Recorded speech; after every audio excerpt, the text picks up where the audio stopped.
Bonjour à tous les internautes. Je vous remercie d'être nombreux sur la chaîne et de nous accompagner dans la réflexion que nous faisons pour aider les populations du Cameroun à trier le bon grain des livrets pour l'élection présidentielle 2025. Nous avons déjà cheminé suffisamment ensemble et la réflexion que nous avons menée ensemble nous permet aujourd'hui d'envisager d'être plus concrets. Et pour être concret, nous avons choisi de parler de ce que j'ai intitulé le péché de l'honorable Cabral Liby. Il n'est un secret pour personne aujourd'hui qu'il fait l'objet d'une terreur, disons-le comme ça, mais il a commis un péché. Et pour comprendre ce péché, nous allons essayer de récapituler ce que nous avons dit aujourd'hui, depuis le début, pour essayer de voir quel a été son péché. Et comme ça, on aura la preuve que nous sommes en train de maîtriser progressivement l'échiquier politique du Cameroun. Et je rappelle constamment notre méthode. La méthode que nous utilisons, nous ne la voulons pas élucubration. Nous ne la voulons pas scoop, parce que nous n'allons pas à la recherche des documents inédits. Nous utilisons les documents de tous les jours et avec ces documents, nous essayons de trier le bon grain de livret. Nous essayons de trouver ce qui est important pour comprendre la vie politique camerounaise en vous inspirant de mon expérience administrative. Alors la méthode, ou mieux la technique que nous allons utiliser, c'est celle qu'on appelle l'herméneutique. L'herméneutique, c'est quoi? L'herméneutique, c'est un peu la réplique de l'archéologie. Parce que vous savez, les premiers historiens ont essayé de positionner la vie de l'homme dans l'espace, dans le temps, depuis des millions d'années, en se référant aux objets qu'ils ont trouvés. C'est ainsi que lorsque on voyait sur des fresques une pierre qui est taillée, on dit en datant la pierre au carbone 14, on réussissait à se dire que oui, en telle année, les personnes taillaient déjà la pierre.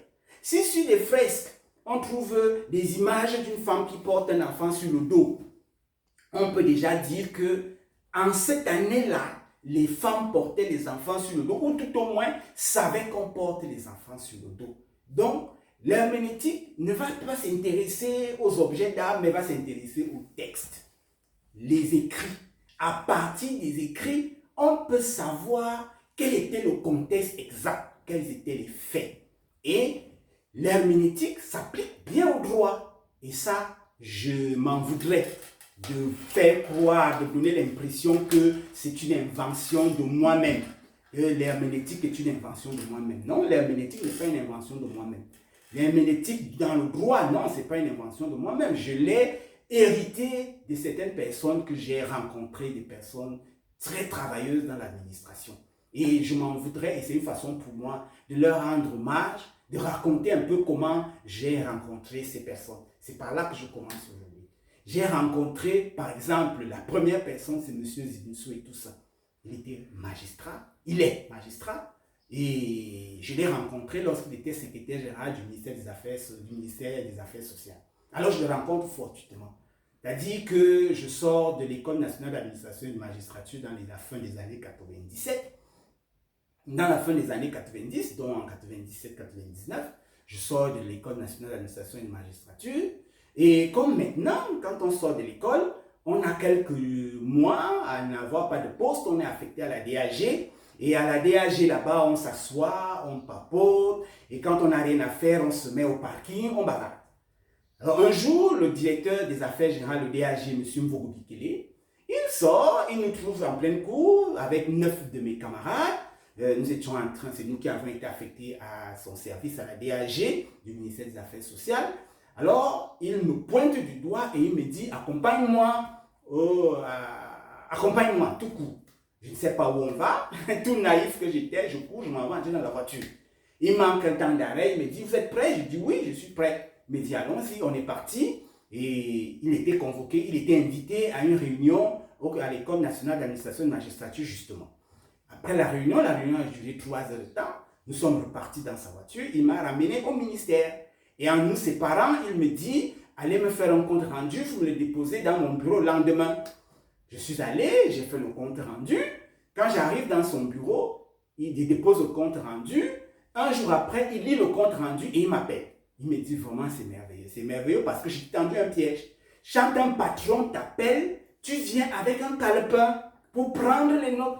Toi, tu es venu sans calepin. Maintenant, tu m'as pondu un compte rendu comme si tu avais un magnétophone dans la tête. Donc, tu fais preuve de quelqu'un qui a des qualités. Alors, je te confie ton premier dossier de l'administration.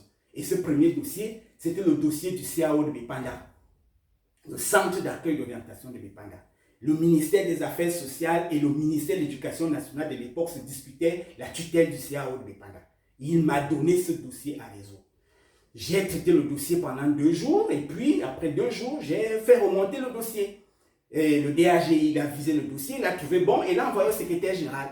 Le secrétaire général, qui était le seul à marquer avec le bic vert, a écrit sur le bic vert, avec son bic vert, me voir. Mais comme je ne venais pas au travail tous les jours, étant dans une situation de stand-by, j'ai mis 2 jours à la maison. Le 3e jour, un de mes collègues me cherche, il me dit comment. Il y a un dossier que tu as traité et le secrétaire général veut marquer, a marqué dessus, me voir. Je commence à trembler comme une feuille.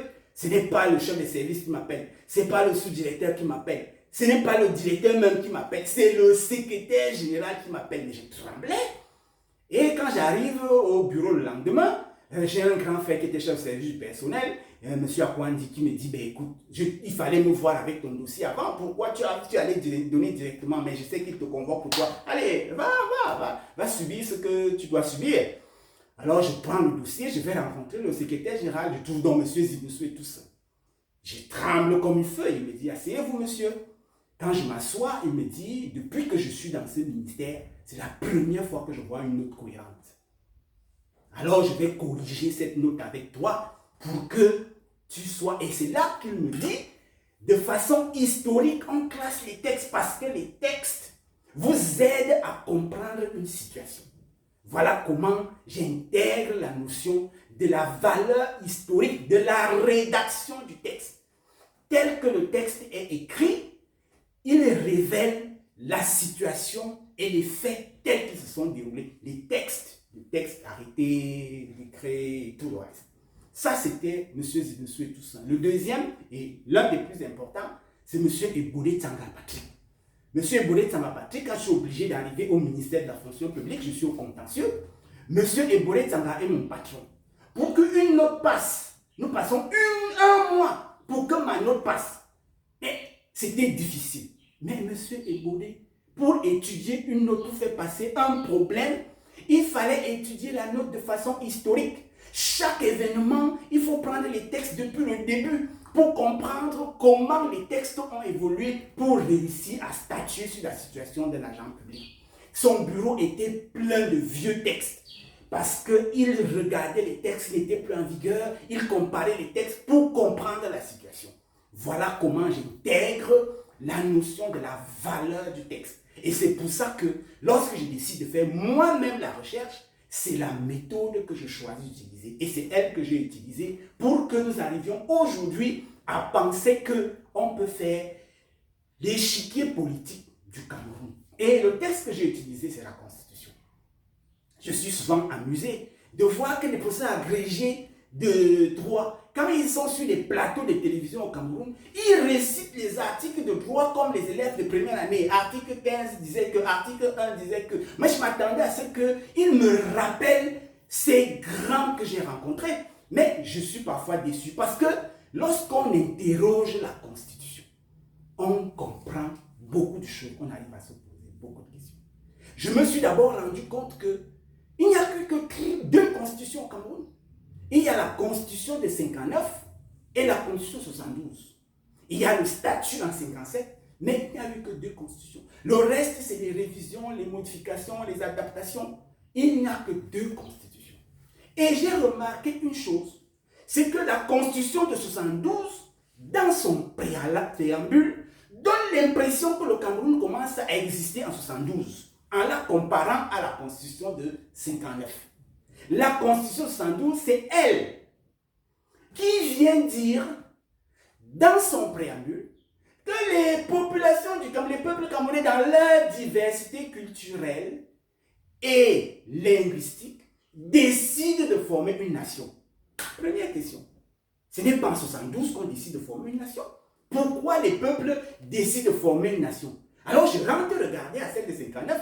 Normalement, la même formule aurait dû exister puisque c'est en 60 qu'on devient indépendant. Cette formule n'existe pas là-bas. Donc quelque chose se passe. Pourquoi la formule n'existe pas? Je me dis, ok, peut-être c'était la façon de le dire, mais dans la rédaction, le texte est parlant, puisque quand on contient les paragraphes d'en bas, on se rend compte que c'est là-bas que le texte dit dans son préambule que les Camerounais résolus à commencer et à utiliser les ressources naturelles pour leur bien.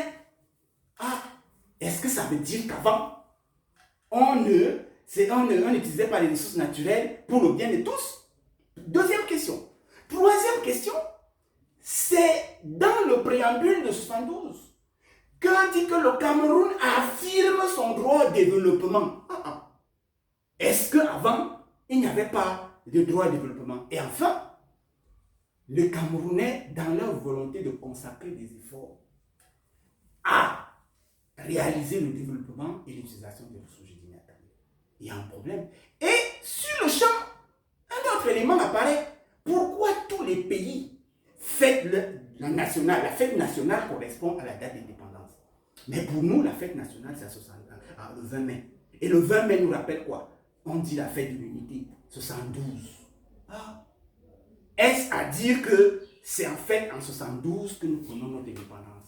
Voilà où je commence. Ça, c'est la question de recherche. Est-ce que c'est donc dire que c'est en 72, effectivement, que nous prenons notre indépendance? Beaucoup d'éléments m'amènent à le faire croire. Parce que je vous avais déjà fait constater que il n'est pas normal que les combats, les guerres, aient continué jusqu'en 71. Si on était déjà indépendant et qu'on voulait l'indépendance en 60, pourquoi on a continué les guerres? Et le pic de ces guerres, c'est entre 62 et 64. Et même, quand on regarde la commission de réconciliation, pourquoi la commission s'arrête en 71? Pourquoi les guerres s'arrêtent en 71? Pourquoi tout s'arrête en 71? À l'analyse, pour ne pas vous perdre trop de temps, je me suis rendu compte qu'il y a un avant 72 et un après 72. Et qu'en 72, il y a quelque chose qui se produit. Le président Ahidjo rompt avec la France. En 72, le président Ahidjo affirme l'autorité du Cameroun dans l'exploitation de ses ressources. En 72, le président Ahidjo affirme que notre développement, nous allons le faire nous-mêmes. En 72, il dit que c'est nous-mêmes qui allons consacrer nos efforts, nous n'avons plus besoin de vous. Alors, vous vous rendez compte que, déçu, la France fabrique une force que j'appelle souvent la force, disons, du statu quo. Parce qu'entre 60 et 72, ils ont concocté un ensemble de textes qui étaient censés débloquer le développement. Il y a un ensemble de textes, tous les textes, je vous ai parlé de l'ordonnance de 62 qui parle de l'économie, c'est en 72. Entre 60 et 72, ils ont concocté le texte sur le franc CFA. Entre 60 et 72, tous les textes des accords militaires, c'est entre 60 et 72. Donc en 72, il y a cette rupture. Il y a donc cette force, cette déception, cette force des déçus qui se crée. De l'autre côté, il y a les forces dirigées par le président de la République lui-même, qui sont les forces qui décident de changer le statut, de changer cette situation, que j'appelle les forces du changement, les forces qui décident de changer. Et au milieu, donc, il y a cette rupture. Voilà donc la structure de l'échiquier politique du Cameroun, comment ça s'est construit. Donc, d'un côté, nous avons les nostalgiques.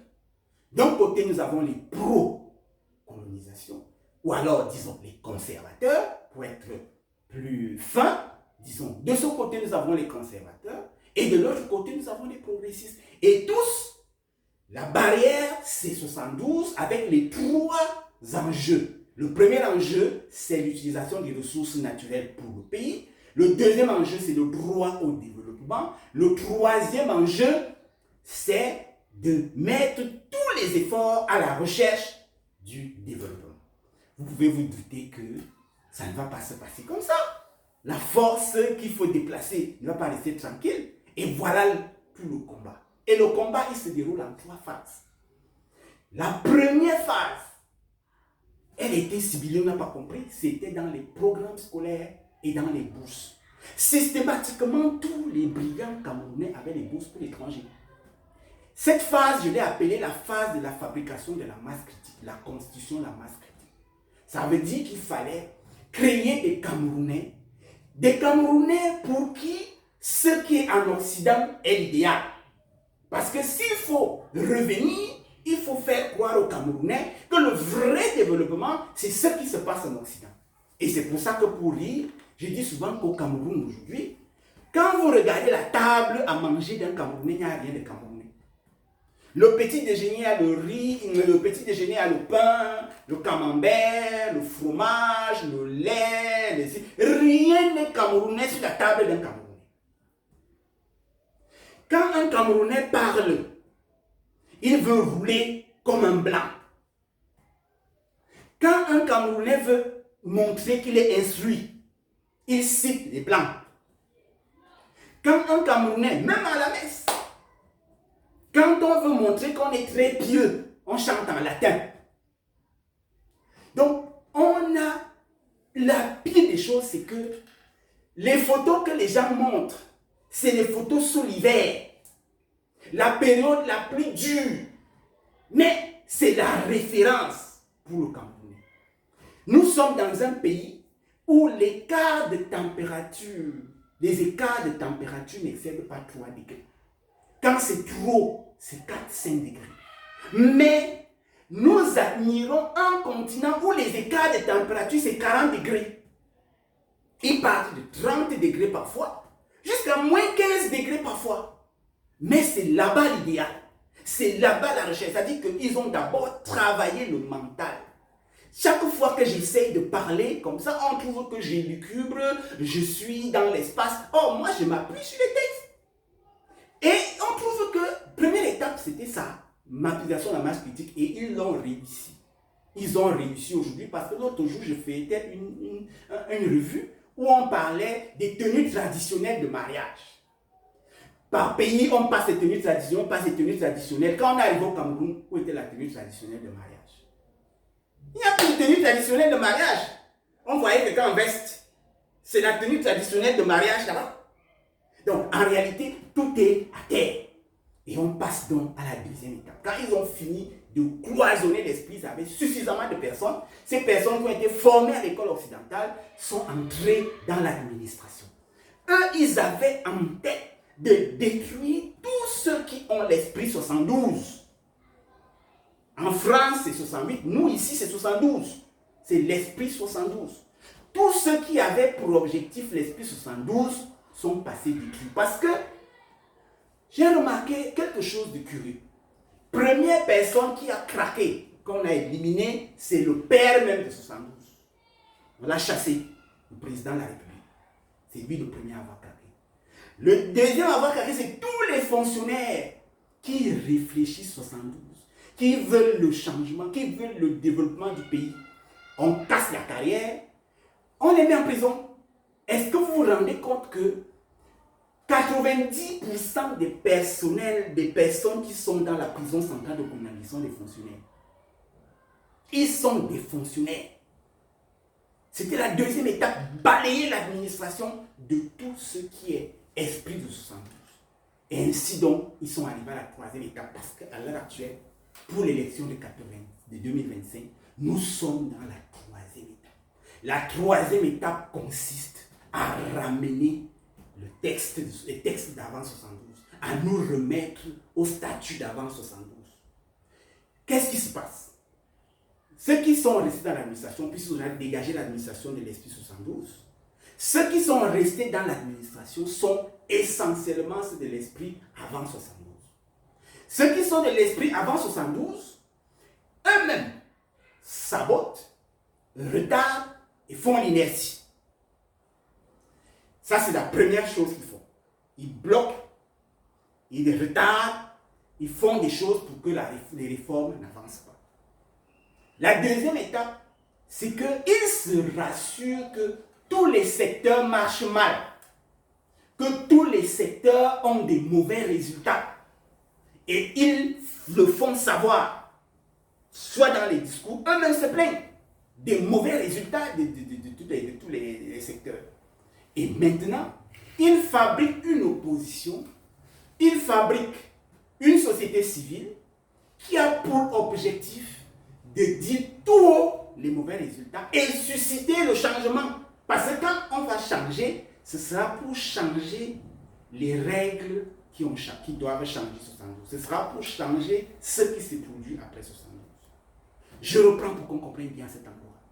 Ce qui se passe aujourd'hui, c'est que l'équipe qui tient les rênes en main a choisi l'inertie, le sabotage et le retardement.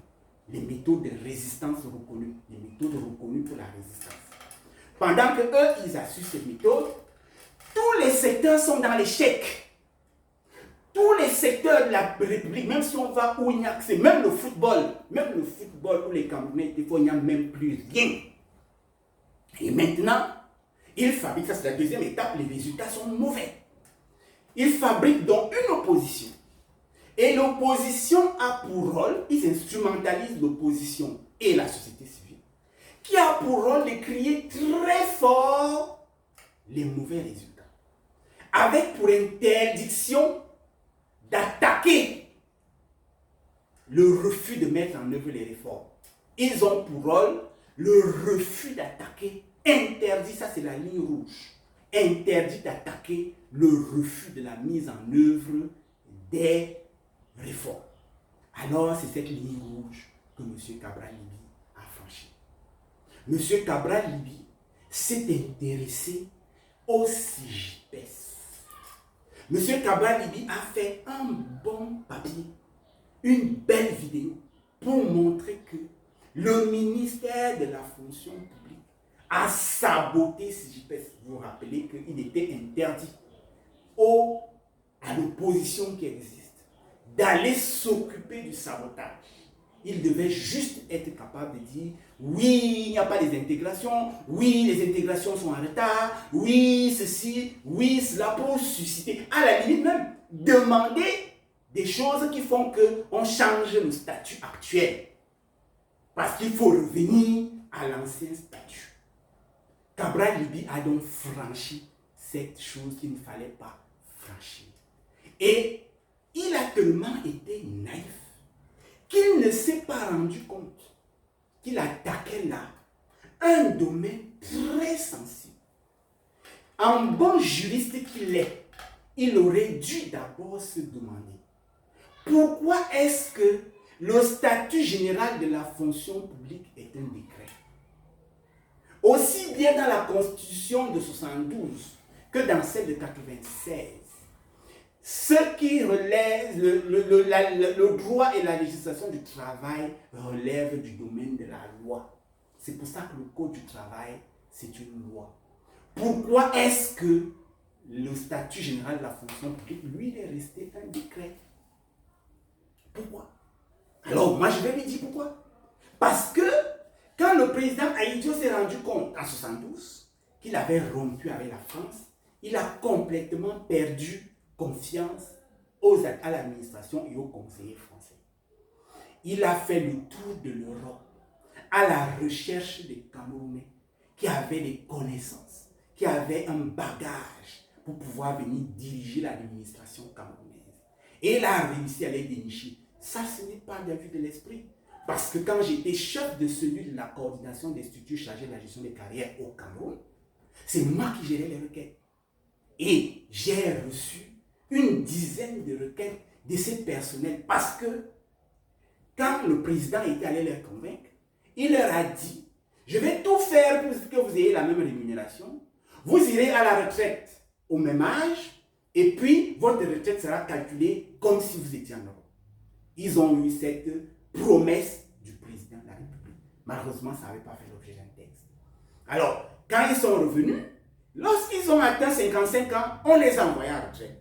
Ils ont donc fait des requêtes et j'en ai reçu plus d'une dizaine dans mon bureau qui m'ont relaté les faits tels qu'ils l'ont écrit dans les requêtes avec certains documents à l'appui. Ce qui s'est passé, c'est donc qu'à ce moment-là, le Cameroun était resté sans statut de la fonction plus de 60 en 1974. quand le président Ahidjo dit qu'il ne veut plus que l'administration du Cameroun, les ressources du Cameroun soient gérées par les autres, il décide d'aller chercher les Camerounais qui ont eu l'expérience en Occident, et ces Camerounais arrivent. Mais avant de partir, les conseillers français lui concoctent un statut général de la fonction publique de 1994. Il ne fait pas confiance à ce statut, c'est pour ça qu'il est resté sous forme de décret, parce que c'était provisoire. Alors, il était provisoire parce que très vite, il s'est rendu compte du piège qu'il y avait dans ce statut. Le piège de ce statut était terrible. On nous a laissé un statut général de la fonction publique en faisant une administration de carrière. L'administration de carrière a quoi comme inconvénient? L'administration de carrière, l'inconvénient, c'est que ça coupe la carrière du budget et ça coupe la carrière du terrain. L'individu est lui-même sa carrière. Ça veut dire que s'il est au marché, il est fonctionnaire au marché avec sa carrière et tout. S'il est au village, qu'il travaille ou qu'il ne travaille pas, il a sa carrière. Donc c'était ça, l'administration publique de carrière. On ne pouvait donc pas évaluer, on ne pouvait pas budgétiser. Donc voilà ce qui a fait qu'ils disent que moi je ne veux pas cette administration publique de carrière. Ça c'est pour montrer à M. Cabral que c'est un domaine très sensible, le domaine de la gestion des ressources humaines. Et la deuxième chose qu'il a oubliée, c'est que chaque fois que vous allez parler de gestion des ressources humaines, sachez que vous avez affaire à 60% du budget de l'État. 60% du budget de l'État, c'est les dépenses en personnel. Donc, comme nous sommes environ à 7 000 milliards, environ 5 000 milliards, c'est de ça que M. Cabral-Libi est parti parler. De 7 000 milliards. Et ne vous leurrez pas. Tous les projets du MINFOPRA engagent tout le Cameroun, du Premier ministre au plus petit agent. L'erreur qu'il a faite, c'est de ne pas regarder que tous les projets, qu'il s'agisse du CIGIPES, qu'il s'agisse de l'assainissement, qu'il s'agisse des 25 000, qu'il s'agisse des temporaires, qu'il s'agisse de quoi que ce soit, ont 3 comités. Et les 3 comités sont au niveau du Premier ministre. Ça peut s'appeler comité de supervision, ça peut s'appeler comité de pilotage, ça peut s'appeler comité de quoi. Mais ça a une équipe du projet. Après, au niveau des ministres, il y a un autre comité qui s'appelle comité opérationnel, comité quelque chose, ou interministériel, mais qui intègre les ministres. Et plus bas, celui sur lequel il a tiré, à Kotakem Chancel, le secrétaire permanent à la réforme administrative, c'est le plus bas. Donc, quand vous allez donc secouer en bas, vous êtes sûr que les abeilles tombent sur vous. Puisqu'il y a 3 comités au-dessus, 2 comités au-dessus, vous allez attaquer le comité opérationnel, ce qui est sur le terrain, le comité, les équipes d'en bas. Vous ne savez pas que toute la machine va s'abattre sur vous. Ça, c'est la première erreur. Elle est stratégique. La deuxième erreur, elle est technique et financière.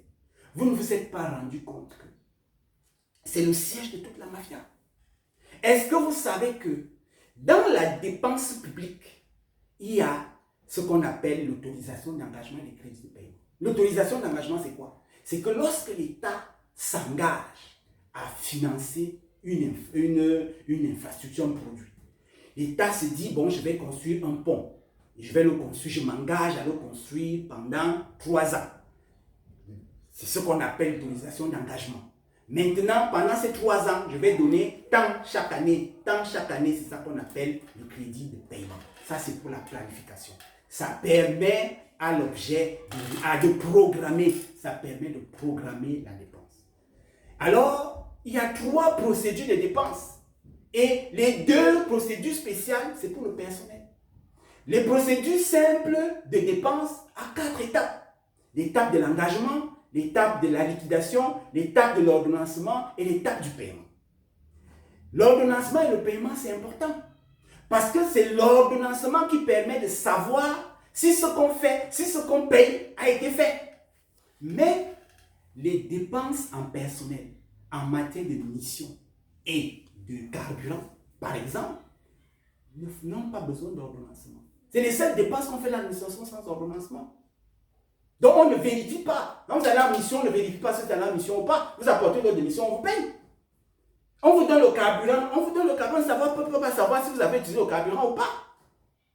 Ça, c'est pour sans ordonnancement. Plus grave, les salaires sont payés sans autorisation d'engagement et sans crédit de paiement. Ça veut dire quoi? Ça veut dire que le ministre décide chaque mois de savoir combien il met dans les dépenses de payer des salaires. C'est le ministre qui décide. Chaque mois, il dit, bon, ok, faisons une commission, il y a combien d'argent à payer, il doit d'autres payer. C'est comme ça. Donc, personne ne sait combien on va payer pour les salaires. Ça, c'est au niveau de ce que j'ai appelé la technique financière. Vous voyez bien que c'est le siège de la Gabégie. Je ne vous raconte pas tout ce que ça comporte. Comme vous voyez quelqu'un qui a 50 matricules, 100 matricules, 2 milliers de matricules. C'est parce qu'à cet endroit-là, c'est pour eux. Et ils le savent, ils le font exprès. La troisième chose, c'est dans le contrôle du budget. Dans le contrôle du budget, on ne peut donc pas avoir les résultats attendus. Vous comprenez donc que dans cette affaire-là, vous avez bougé l'endroit le plus sensible. Vous l'avez bougé et vous êtes allé bouger au mauvais endroit. Vous êtes allé montrer que la réforme n'est pas faite. Parce que depuis 1994, il y a un statut général de la fonction publique qui est la solution à tout ça. Depuis 1994, le statut général de la fonction publique a créé ce qu'on appelle le poste de travail. Le poste de travail est défini dans le statut général de la fonction publique. Et le poste de travail est à ce premier élément qui vient résoudre les deux premiers problèmes d'en haut. Ça veut dire que le poste de travail, quand on prend sa définition telle qu'elle est donnée dans le statut, il est en relation avec le budget parce que le poste de travail doit être préalablement prévu par le budget. Ça veut dire que c'est une donnée du budget, le poste de travail. La deuxième chose, c'est que le poste de travail est en relation avec le secteur d'activité. La troisième chose, c'est que le poste de travail est en relation avec la compétence. Et puis, le poste de travail a changé la définition du fonctionnaire. Le fonctionnaire n'est plus celui qui est nommé, comme c'était dans le statut 114. Le fonctionnaire est celui qui occupe. Donc, on est parti d'une donnée virtuelle qui était écrit le nom sur une liste à une donnée physique, l'entité physique qu'on appelle le poste de travail. Donc, la gestion des ressources humaines n'est plus l'élaboration des actes. C'est l'accompagnement du mouvement du poste de travail. C'est ça. Et les données, les capacités des personnels de la fonction ne permettent pas de passer de cette dimension 0 à la dimension 3. Parce qu'il y a eu une dissociation entre le corps et le cadre, le budget. Et il y a un article, l'article 85, qui interdit tout recrutement en dehors du poste de travail. Donc, le poste de travail est l'instrument qui permet de résoudre tous les problèmes évoqués par le statut de 74. Et le statut-là, il existe depuis 1994. Il a été modifié en 2000 pour spécifier la différence entre le corps et le cadre. Et c'est ce qui est marrant dans cette affaire. Que le dossier est déjà traité. La solution est déjà là. Le poste de travail permet de résoudre tout ça. Mais aujourd'hui, tout un ministère est consacré à l'élaboration des actes de carrière.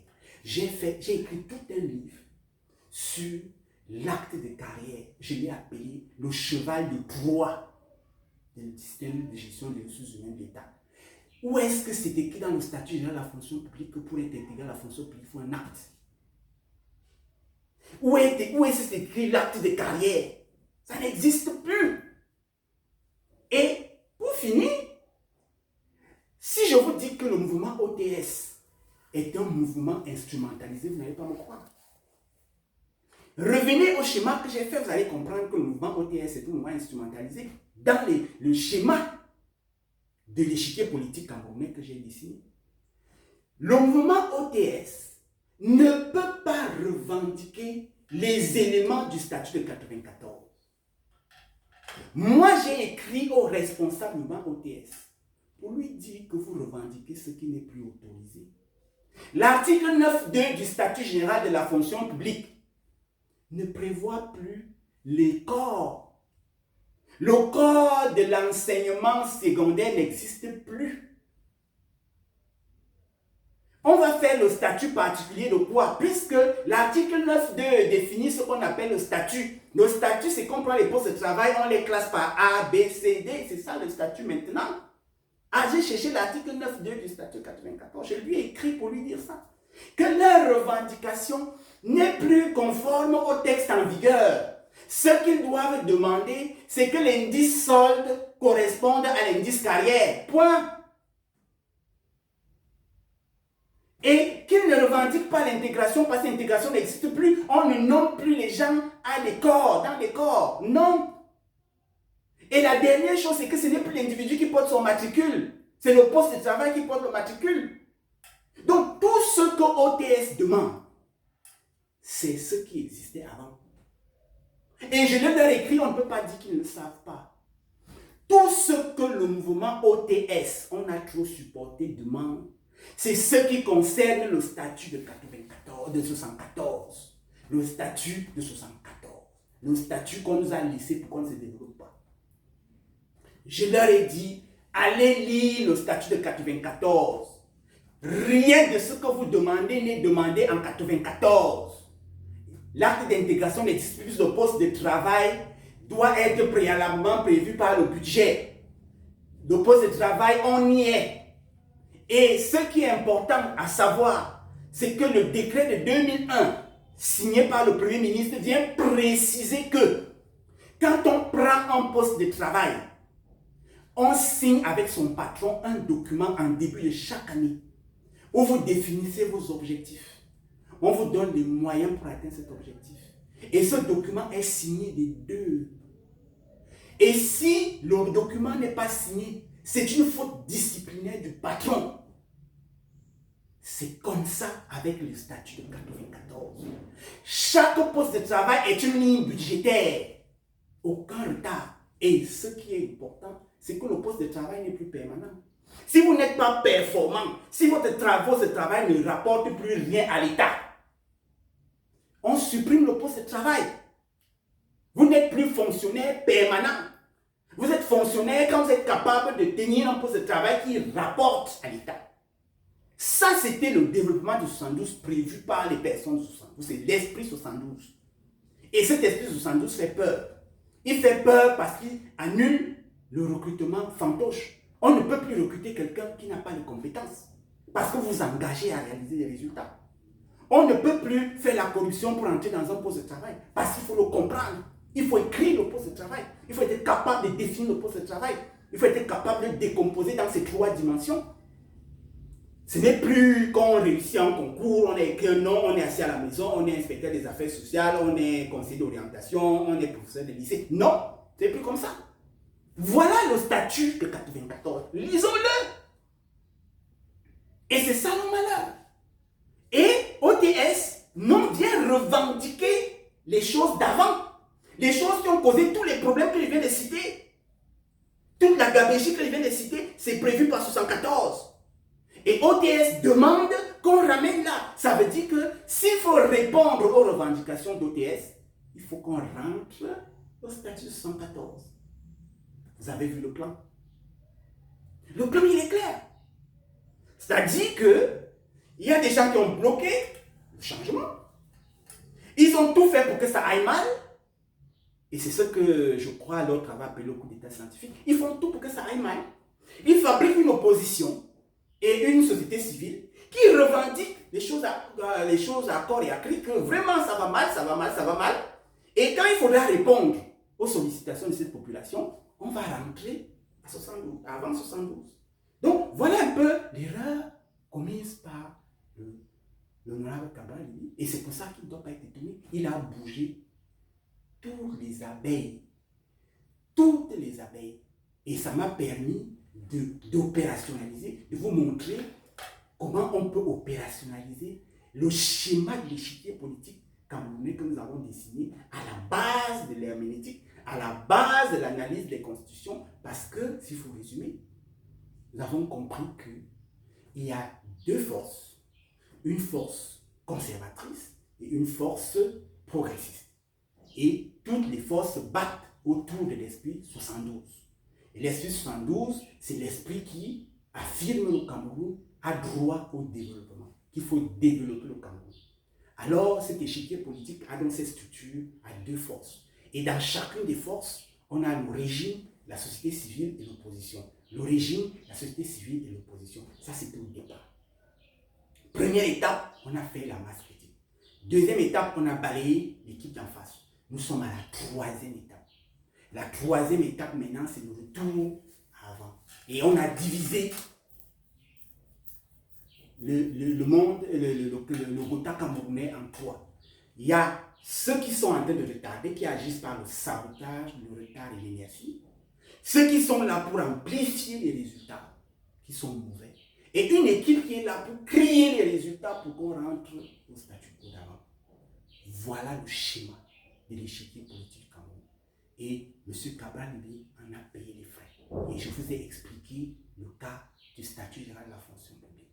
À l'heure actuelle, le statut général de la fonction publique actuelle, s'il est appliqué, nous sortons de la gabégie que je vous ai dessinée avant.